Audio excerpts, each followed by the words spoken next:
малах ай кӯ хамидай пок за пахтара хурдаиста деҳқони бечора ҳамаш ба қарза ина нига кан. ҳамлаи малах ба киштзорҳои мардум дар Фархор маҳсули кори чандин моҳаи деҳқононро зери хатар қарор додааст.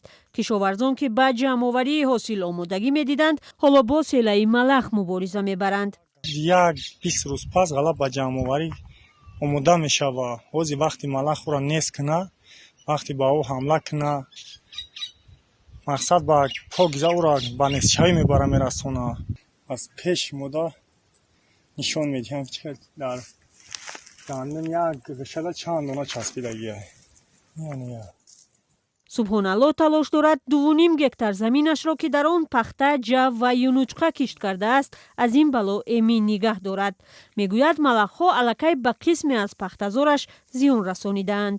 ҳозиражда фақат 4 ҷӯяк пахтарак 100 метр шам покиза кал кардагия, ҷое ки тоза фақат пахтаи алаф надорад. ба гуфтаи субҳоналлоҳ барои пешгирӣ аз ҳамлаи малах дар ноҳия сари вақт чора намеандешанд. малах барои деҳқонон як офат ба ҳисоб меравад. ҳар баҳор ба киштзорҳо ҳамла мекунанд. солҳои пеш садҳо гектар киштзору чарогоҳҳоро малахҳо нобуд кардаанд.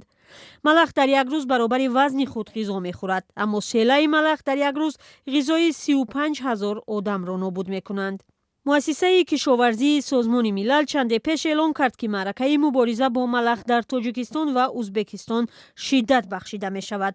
бо ин ҳадаф рӯзҳои 4 ва 5 апрел дар 30 000 гектар замин минтақаҳои назди марзии Хатлон мутахассисон ташхис гузаронидаанд.